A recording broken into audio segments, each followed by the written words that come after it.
আমার প্রিয় ছাত্রছাত্রীরা, এখন আবার আইলাম তোমরা দুইটা গপ শুনাইবার লাগে। তোমরা জানো 25 ডিসেম্বর সামনেও আইছে। 25 ডিসেম্বর হইল খ্রিস্টানরার পবিত্র উৎসব বড়দিন। খ্রিস্টান ধর্মের প্রবর্তক হইলা যীশু খ্রিস্ট, তার মার নাম হইল মেরি। সবেই জানো জন্ম যার যার, উৎসব সবার। উৎসবও সবেও সামিল হয়, সব ধর্মের মানুষও সামিল হইয়া আনন্দর ভাগ লয়। চার্চের ভিতরে এই দিন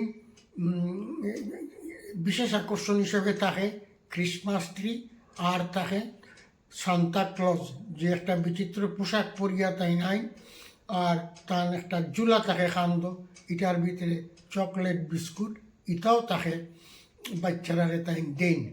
এখন একটা গফ হইয়া, গফটা হইল দুইটা খ্রিস্টান শিশুর মধ্যে কথা। একটা শিশু এখন আমার বাবার কিতা হইব, তাই তো একদিনও চার্চ আইন না। আরেক শিশু কইল তোর বাবা কিতার লাগি আইন না। সে কইল আমার বাবা তো পুলিশও চাকরি করেন, রবিবারেও তাই ছুটি পাইন না, বড়দিনেও তান ছুটি নাই, তাই কোনো স্বর্গত যাইতে পারবানি। আরেক শিশুয়ে কইল তোর বাবার স্বর্গত না গেলেও হইব, স্বর্গত চুরি নাই, ডাকাতি নাই, মারামারি নাই, দাঙ্গা হাঙ্গামা নাই, কাজেও তোর বাবা স্বর্গত না গেলেও হইব, তাই পুলিশের চাকরি করিয়া যাওকা, কেউ দেখবে তার উন্নতি হইব, তার প্রার্থনা যীশু খ্রিস্টের শুনবা। এই গফটা ওখানেও শেষ করলাম। চার্চ খুব সুন্দর সাজানি হয়, খ্রিস্টান ধর্মাবলম্বী লোকেরা প্রার্থনা করেন, দেখার মতো সুন্দর হয়। তো একদিন একটা ইহুদি ছেলের লগে একটা ক্যাথলিক মেয়ের ভালোবাসা হয়েছে। ক্যাথলিক মানে খ্রিস্টান মেয়ে, আর ছেলেটা হলো ইহুদি।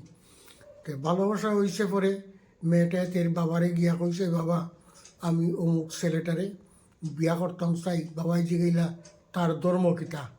মেয়েটা কইল হে তো ইহুদি। বাবাই কইলা না, এটা হইছে না, তুমি যদি ইহুদি করতাই হয় তে আগে ছেলেটারে তুমি ক্যাথলিক বানাও, তারপরে তুমি তারে বিয়া করবাই, বা আমিও বিয়া দিয়া দিম। কয়দিন পরে 6 মাস পরে মেয়েটা ইয়া কান্দা আরম্ভ করছে করো। মায় বাবাই জিগাইলা কিতা হয়েছে, কিতার লাগি তুইও তো কান্দে?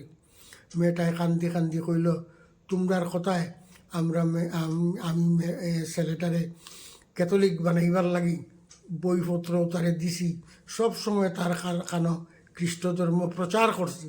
এখন হে ক্যাথলিক সন্ন্যাসী হইয়া সংসার ত্যাগ করিয়া গেছে কি কোনখানো, আর তারে আমি কই পাইম বাবা।